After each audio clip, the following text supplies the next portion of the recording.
we are back here for the last demo that we have at E3 2011, and it's a good one, ladies and gentlemen. I hope you're excited because we have Tomb Raider in the house. Can I say that? Yes, you certainly have Tomb Raider in the house. We also have the global brand director for Crystal Dynamics, and I should say Tomb Raider and Crystal Dynamics, our good friend Carl Stewart, and we also have Brian Horton, senior art director, working on the project as well. How you guys doing? Welcome to the stage. We're very good. Thank you very much for having us. Now, it's an especially very special demo that you have because why? You want to tell them at home?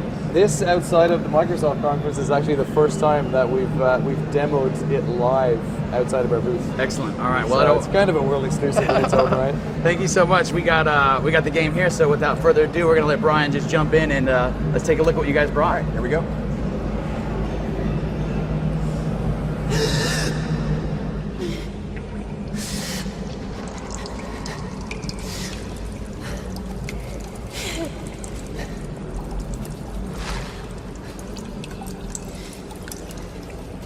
Oh, gotta get out of this.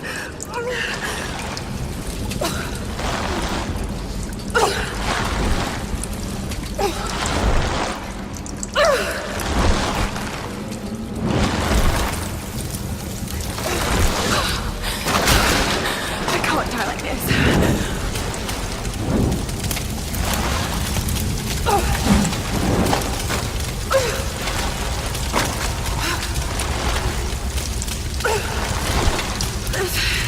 It's gonna hurt.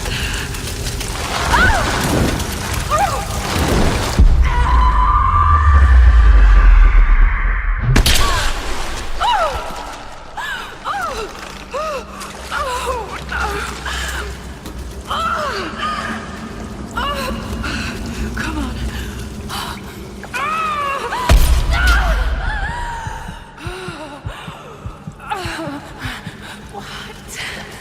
What is this place?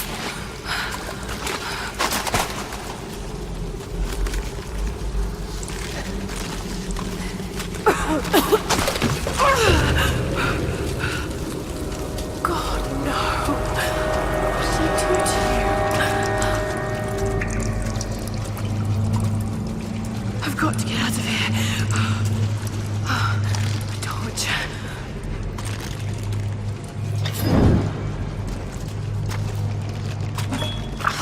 That wasn't out.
Need to find a way out.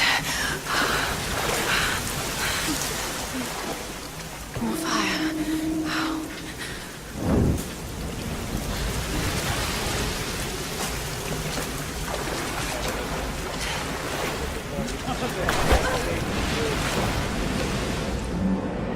gorgeous game. Thank you. Thank you so much.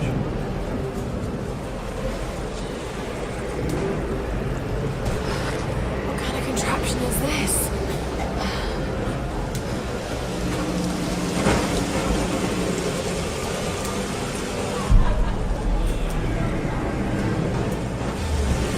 What is that? We saw Brian doing there.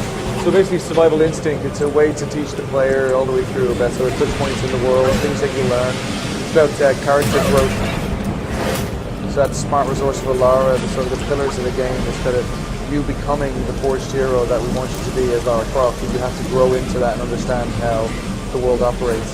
And the section that you're showing us right here, how far into the game would you say this This is actually the opening. Oh, this is season. This is the opening of the game. This is the first sort of challenge that you put through to try and survive this situation.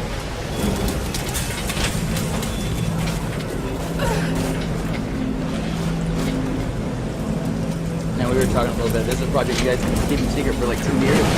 Yeah, we've been about 2.5 years. We've been working away, and we announced it back in December. Is that Game Informer cover? That was a Game Informer cover, and then Informer, since then we've been showing obviously select partners in the lead up to E3. To try and make sure that we sort of ground the story and make sure that people understand exactly what we're trying to do with the franchise. It's something different, huh? Like, the game speaks for itself. It's super awesome. Thank you. The team at Crystal Dynamics have been working their asses off to get into this point, so we're very proud of the guys.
Who are those dudes? We can't tell you about them just yet. Yeah, this is part of the next phase of communication. We'll show you who these scavengers are. It's all about Lara right now.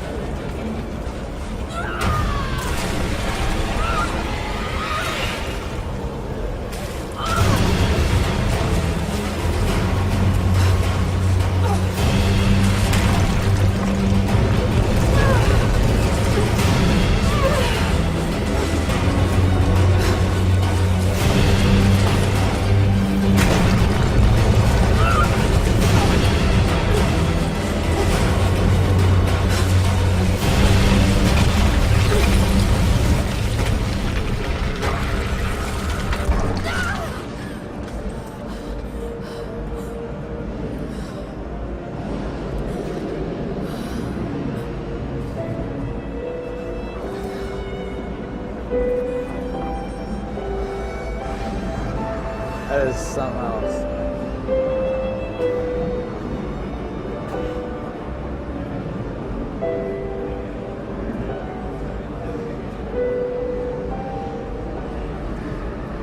There you have it, huh?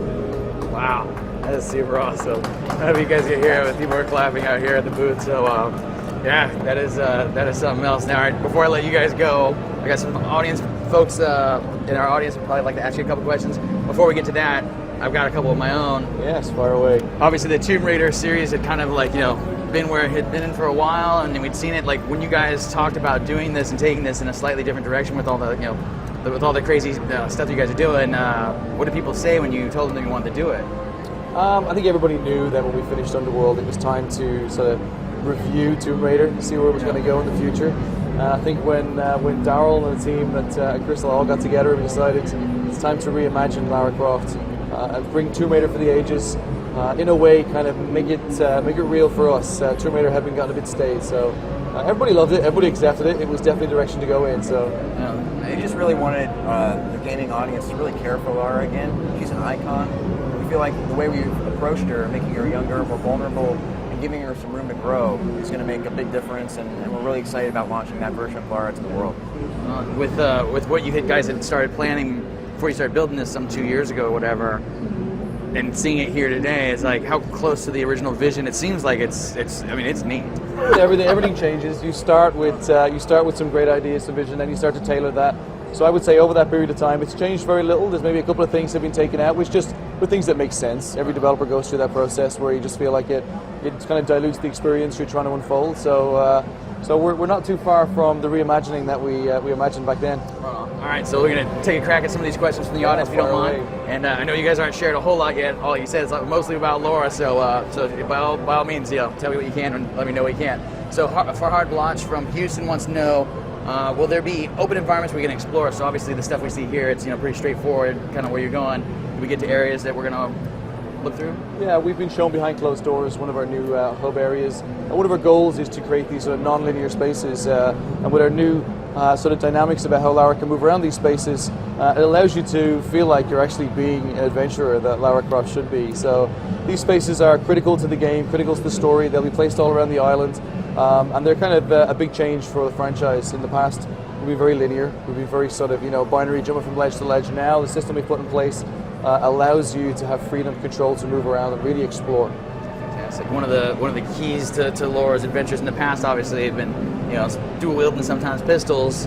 Chris Strebler out of Charlotte, North Carolina, wants to know how do you guys basically handle the combat scheme in the new Tomb Raider?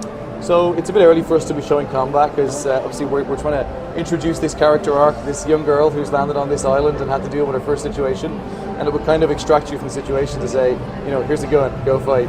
So I think that will all come. There's a time and place for it, but we're being extremely competitive when it comes to combat for Tomb Raider. And before I let you go, I'm going to ask you a couple more questions here. From Finland, we got somebody asking about the different platforms you guys are going to release it on. Obviously, we've seen it on the Xbox 360 right here. What else you guys got cooking? We're going to have PlayStation 3 and Xbox 360, PS3. Yeah, they're the three main ones. The three main ones.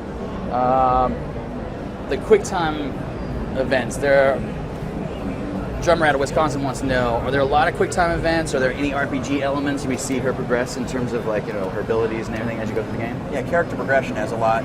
It's one of our big goals on the project. So just because we're telling an origin story and Lara doesn't have all the skills she needs, to be the true hardened survivor, she's going to learn and grow, and these sort of RPG elements are going to be incorporated. But as far as weapon progression, we really wanted to start her off with nothing and have her survive just from her wits and her inner strength.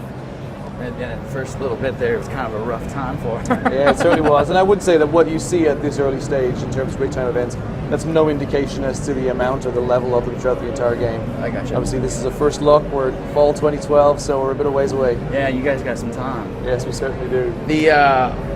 I'm totally going to let you guys off the hook at this point because these questions are they go on forever.